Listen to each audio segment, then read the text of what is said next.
Hi everyone! So I was asked to do a Bare Essentials tutorial and a review, and the tutorial has been finished and uploaded, and this is part 2 of that video series, the review portion of the Bare Essentials products. So I'm going to go ahead and jump right into the review of some of my favorite Bare Minerals products. First, I'm going to start with the Bare Minerals foundation. The one that I wear is actually right now in medium beige, and I'm probably actually a shade lighter than this, but at the Bare Essentials outlet, this was on sale for like a ridiculously low price in some set, so I settled for the medium because I actually use the Bare Essentials foundation as a powder over my liquid foundation because I'm not quite comfortable with the condition of my skin enough to wear this on its own. This has sheer to medium coverage, I would say, based on what your preference is and how much you layer it on. But I'm more of a full coverage type person right now. I'm hoping the more I use like my Clarisonic and different products, my skin clears up enough where I'm comfortable wearing just this as my foundation because I would love that. But nonetheless, I still love this foundation. It has excellent coverage for a mineral foundation. It's light enough so you could actually sleep in it. I don't recommend sleeping in your makeup at all, but if you really wanted to, you could in fact sleep in this foundation because it will not hurt your skin. It's really light, and you can apply it with a flawless face brush, face brush. Oh my goodness, I can't talk, or a kabuki brush, depending on what kind of coverage you want. The kabuki brush leads to a heavier coverage. This foundation is pretty wonderful. It retails for $25 a container. I believe there's a matte version out now, and I think that's $28. I haven't tried the matte version yet, but as somebody with oily skin, I think once I'm run out of this one, I'm going to go out and buy a matte version to try. But what's nice about this foundation, other than the fact that it's really light and it feels like you have no makeup on at all, and for a makeup with that sort of feeling, the coverage is outstanding. There's SPF 15 in here, so your sunscreen is built right into your foundation, and what's not to love about that? The next product I want to review is the Mineral Veil. I love the Mineral Veil because I'm always a fan of setting powders and things that will make my skin look more flawless and less shiny.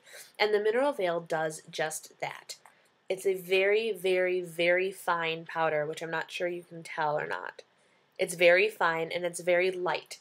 And you just put it in the cap, rub your brush in it, and buff it onto your face like you would everything else in Bare Minerals.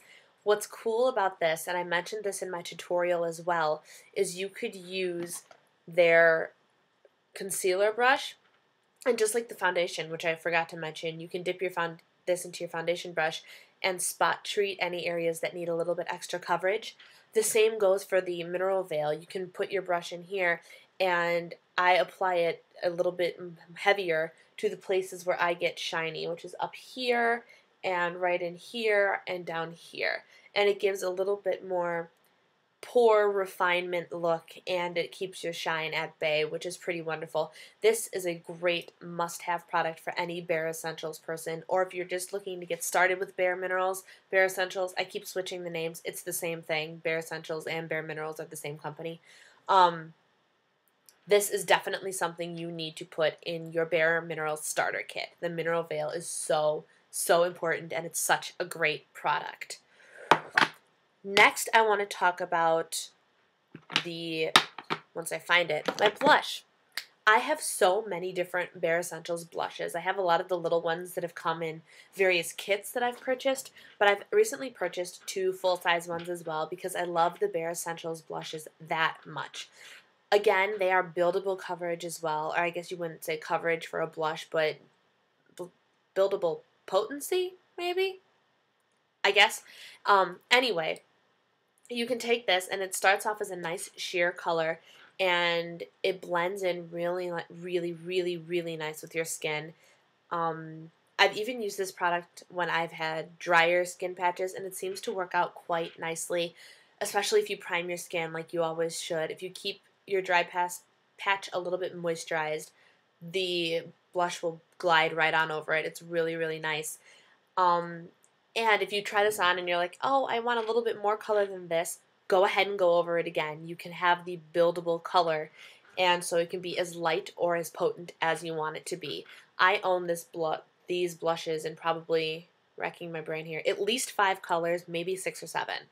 And they're all wonderful. I have ones that are more brown and berry tones that I use in the winter. I use colors like Gala, which is a nice fun pink, all the time.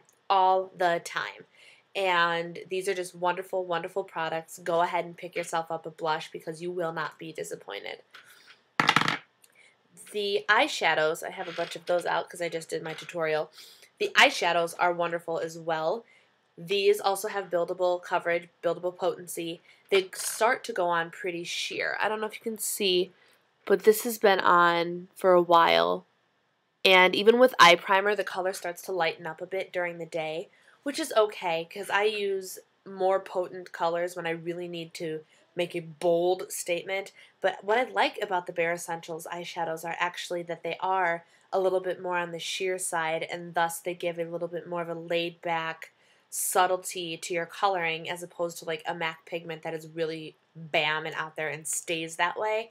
You can always build up your coverage. So like I put a gray in the crease. If I wanted it to be a little bit more intense, I would have put 2 or 3 layers of the gray on there and it would have stayed deeper longer. But the eyeshadow colors are actually very, very beautiful. What you see in the container is in fact the color you get. It does not go on in some different color.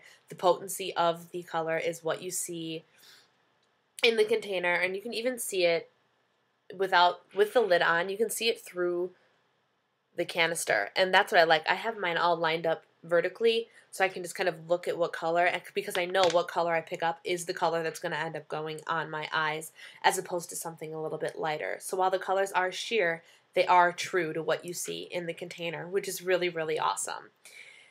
There are 3 more products that I want to... No, there are a couple more products I want to talk about. There are a few more products that I have left to talk about. One is a product that I've recently discovered and have absolutely fallen in love with, and that is Bare Minerals Well Rested Eyes. And this is a dark circle diffuser, for lack of a better term. And what I do with this, and you've seen this in the tutorial if you watched it. I don't know what I did with my crease brush. There it is. I bought a crease brush. Really, I can't talk. I bought a crease brush specifically for highlighting and under the eye purposes. And I use this in my NARS highlighter that I've been using because it's the perfect size to kind of just emphasize those cheekbones up here and the brow bones. But I also use this under the eyes. And because I didn't want to use under my eyes the same brush that I used to put my dark contouring eyeshadow colors, should some of the eyeshadow still be on the crease brush, that would just not be a pleasant thing to accidentally put underneath your eyes when you're trying to cover your dark circles. That's a little bit counterproductive. So I bought my own crease brush just for this purpose. You dip it in and you buff it on in underneath your eyes and up to your brow bone, and I even put it on my lid before the eye color goes on. And it makes a wonderful, wonderful blank canvas that is under eye circleless and just absolutely heavenly. I have not tried the Benefit Powder Flage, but I've heard a lot about it, and I actually ended up watching a video. I can't remember whose video it was, otherwise I would give you a shout out, but I watched a video that said, I discovered this Bare Escentuals product, and it blew Powder Flage out of the water. And so I sat there and thought, maybe I should give this a try before I try the really shimmery Powder Flage. Boy, am I glad I did. If you suffer from under eye circles at all, even if they're minimal, go out and get this product. Even if this is the only product from Bare Escentuals you end up purchasing, get this. Well Rested. It is so, so wonderful. You will not be disappointed. The last thing I want to talk about is actually their lip glosses, which I have to go and grab from my makeup kit.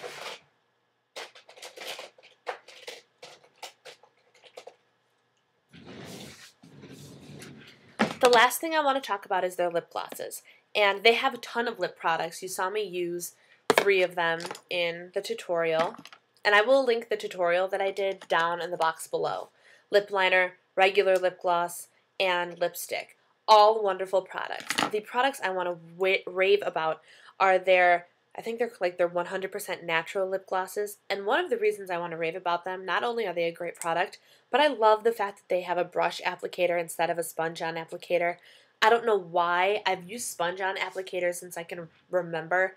I love the brush ones so much more, and a lip gloss always gets a little bit of extra credit with me if it has a brush applicator, and these 100% natural lip glosses do. And so I just have a mini one here as well, and this one you've seen me use in a couple of videos. I love these products. They are really true to their color as well. What's nice about them is you can build the coverage just like anything else in Bare Escentuals, because this is a really, really wickedly dark red. I mean, look at that. Really, really dark. But if you only, I'm not going to put it on because I just did my lips, but what I do is I actually put it on like over a pinker, lighter lipstick, and I only put on a little bit, and it blends out to end up being this really gorgeous, not quite this dark color, because this is a little strong for me, but this is a great color for the holidays. What color is it? I will tell you. Sugar Plum. Oh, it is in fact a color for the holidays. So it's a great, great product. I adore these lip glosses, and they smell good too. I wanted to make sure these were in fact ones that I smell, because I smell all of my lip glosses, and this one actually does have a smell. So they smell great, they look phenomenal, and they're really easy to apply with their brush applicators. So I hope this review was helpful for anybody who is looking into starting a little bit of a Bare Minerals collection. If you want any more details on anything else at all about the Bare Minerals stuff, go ahead and shoot me a message or a comment in the comment section below, and I will get back to you and answer any questions you might have. Don't forget to hit the subscribe button. You can follow me at Twitter, and I have a blog as well, and those links will be down below. If you have any other requests, I'd be more than happy to do them, or any product recommendations for me to pick up, that would be great too. I hope you all are having a wonderful day, and I will talk to you soon. Bye!